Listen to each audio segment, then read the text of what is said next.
Alright boys, I just wanted to make a quick video on some things that I think will help you guys get better.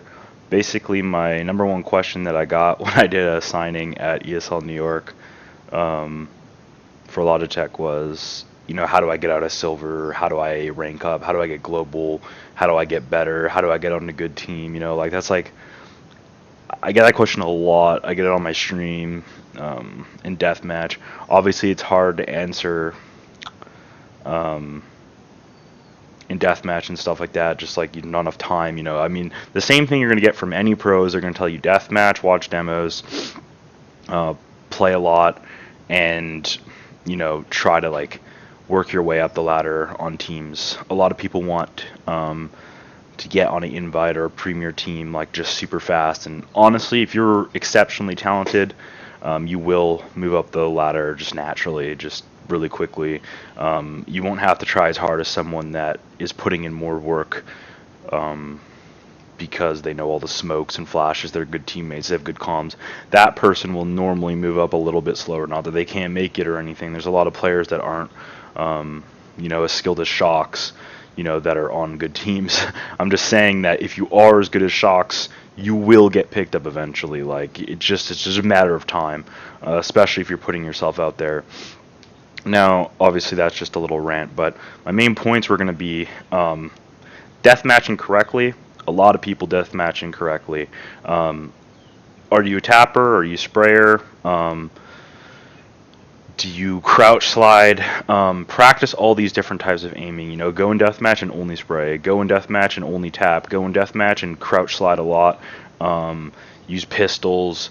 Don't only AK. I see a lot of people just only AK and just tap people's heads. I mean, yeah, of course you're going to get a best ratio in a deathmatch if you're AKing and you're just tapping heads. Like, you're just naturally going to have more kills. I mean, if you Colt and you only spray and you're not going for tap headshots, you're going to have a worse ratio. But it's not about having a good ratio in deathmatch. It's not about being the best deathmatch player. Deathmatch is not to win. You don't win deathmatch.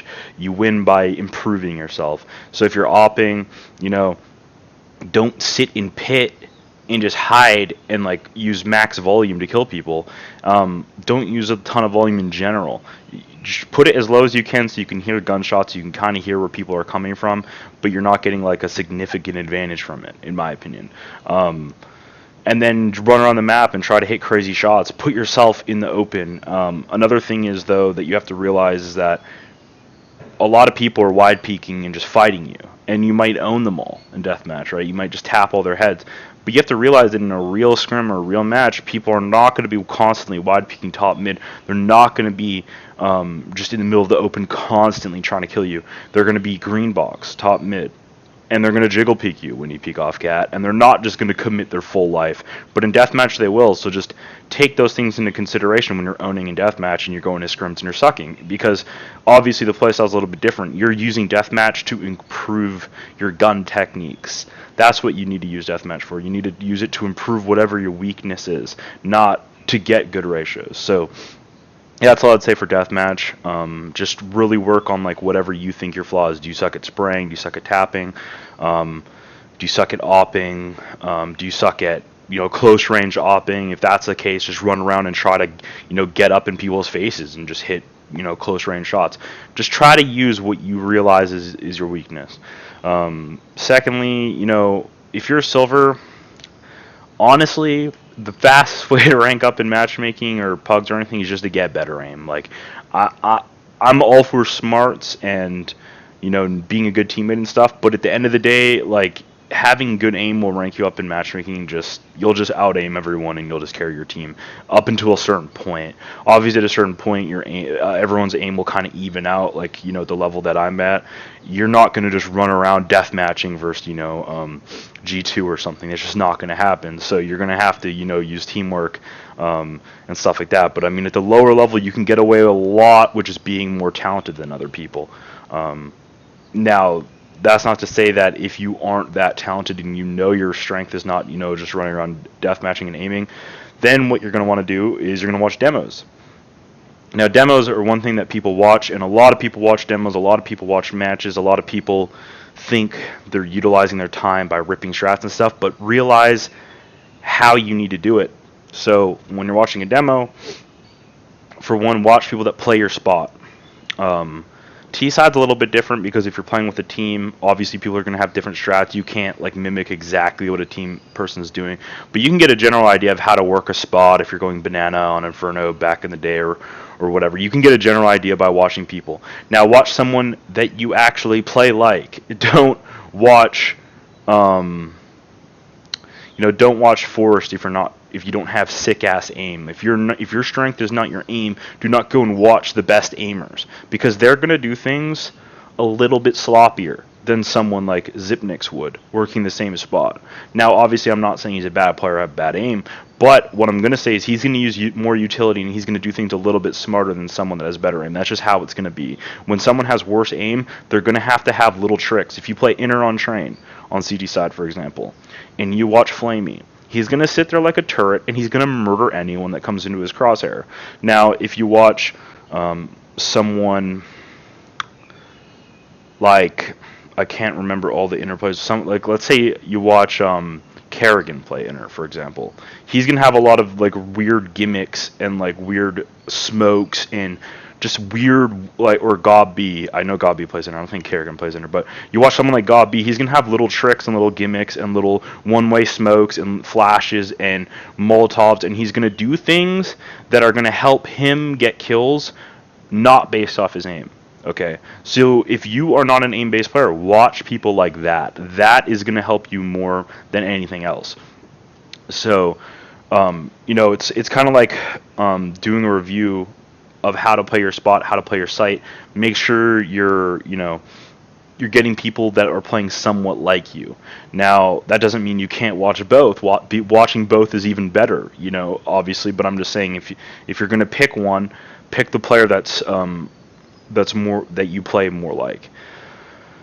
Then also realize when you watch demos that some of the things that people do are going to be anti-strats. So, for example, we played C9 on Mirage a couple weeks ago, I think like 3 weeks ago or something, and the first thing they did on first gun run was two people pushed upper B and they flanked us. And why? Because they watched our demo and realized that we didn't really have a strong presence watching upper B when we did mid control.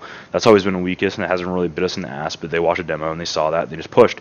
Now, if you watch a demo and you have no idea, you might be like, oh, they just randomly pushed upper B, but understand that people at high levels they are putting in work to watch demos, and they are going to counter little things on other teams. So try to read between the lines on what people are doing. If you see someone doing something super crazy, super unorthodox, realize that he may be doing that for a reason. Not always. Apex might just decide to push T-Ramp on Mirage. That's fine. But also realize the timings are people are pushing. So if Apex is playing in a site, or he's playing under balcony, or close to T-Ramp or whatever, and his teammates are all fighting mid, and the other team is doing a full mid control, and their team's yelling like, like 4 mid, 1 underpass, this is a good time for Apex to know he can push halls or T-Ramp, and there's most likely going to be maximum of 1 dude there. So that's going to be Apex's logic. He's going to push. If there's no one halls, he's just going to sit in halls. He's going to say, I have halls control. He's going to play in there. He's not going to push all the way through. Pushing through halls is a terrible idea, FYI. Just sit in the halls and maintain control. And then he's just going to tell his team, like, yo, look, I have all of A halls. Just, overstack B, one guy, maybe Kenny S can come back, CD spawn, and op his T-Ramp while he holds halls. If Kenny S gets smoked off, all he has to do is shoot, throw a flash, and Apex can kind of shoot them in the side. It's a good round, but just realize why he's doing that, right? So obviously I think demos are one of the most useful things you can do. If you're ripping strats, that's more for a team. This is not really about a team environment. I'm more talking personal level. So that stuff will help you on like a personal level a lot. Ripping strats is a whole nother video basically. So you got deathmatch, you got demos, and then you got team practice. So a lot of people used to say that, or some idiots still say that, like, I don't try in scrims. And you know what? In the first year of Counter-Strike, there were some scrims where I definitely gave up on and didn't try that hard. But you have to understand that people had different... No one was salaried, really. No one cared. People were running through Molotovs, running through smokes. Like, what you see now was amplified by, like, 100,000 times back then. And I'm not going to lie. Sometimes I was just like, yo, like, these people aren't trying. This is pointless. And Daze is yelling at me, like, yo, just try, play double big pit. And it's like, yeah, but... like, yeah, I know we could do the setup normally, but it's just like it's like demotivating knowing that people are literally not like they're just rushing straight up mid through your smoke on Inferno, through whatever mollies, and they're just trying to like just do dumb shit just to piss you off. Like literally, people had told me that they would just scrim us just to annoy us because they knew we were like the best team, and it was like annoying when they didn't try versus us. So, anyways, whatever. But the last 2 years, I always feel like I took scrims pretty serious, and one of the reasons like you should take scrim serious is just like um, when you play a scrim, like you don't need to always play to win, and I think that's the number one mistake people have is like they want to win every scrim. When you play a better team, you're like, oh guys, this is like a match, try super hard. And I'm not saying that's a bad thing to try really hard in scrims. I'm not saying that, but what I am saying is like do what's going to benefit yourself and your team in a scrim. So if you're having trouble, if you're bad at playing a spot or you're bad at doing something, just tell your team like, look, this scrim I really want to practice um, lurking A ramp on Mirage. I really suck at it. So can we do mid control like almost every round, and I'll just lurk up to your ramp and practice timings and stuff. And your teammates in general, if they're good teammates, should be like, okay, yeah, we'll just practice mid control this scrim, and we'll try to get you good timings on like A halls Mirage, and then the whole scrim you want to just try like different things. Go halls, go T ramp, different timings. Try to get better at what your weakness is, and at the same time, your mid players doing mid control can get better at doing mid control. Now, I'm not saying you should do every scrim like that, where you just do one strat. I definitely don't. I think there are times where you want to try to win the scrim, but a lot of times people are trying to win the scrim every single time they play. And when you're trying to win the scrim all the time, and another team is practicing properly, and you go into a match setting, well, then the other teams are going to start feeling harder for you because you've been hitting them with everything you have all the time, and then in a real match, the other teams are finally like, they're not just running their default. They're not just sitting in sites practicing passive CT setups. They're going to start doing their go-to strat, their go-to push on CT.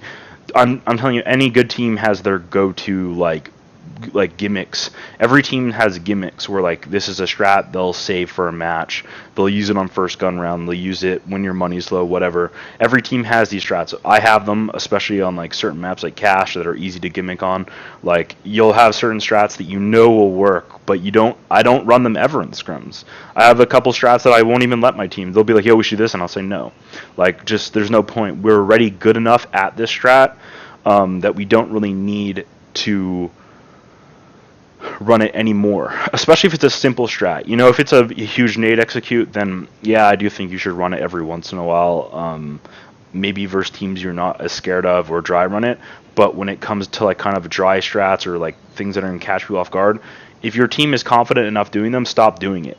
Don't do it anymore, so people don't learn how to play versus you and know how to stop it. So that's just some of my like kind of tips for getting better. The team aspect is more the teamwork aspect, and deciding when to do a default and like when to practice strats. That's more like based on your team than you specifically. But I am saying like practice what you're bad at. I mean, if you suck at playing B on Mirage, watch demos and try to play new spots. Don't play your one good spot that you're good at because you want to win the scrim. And I know a lot of you people do that. I know a lot of people do stuff like that. So, yeah, those are my little tips for right now. And now I got to go to the office, and I got some matches. Also, because you guys love when I mention food, the plain goldfish are still the best. The enhanced ones, the enhanced plain ones. Pizza and barbecue, I don't know. I'm not a fan.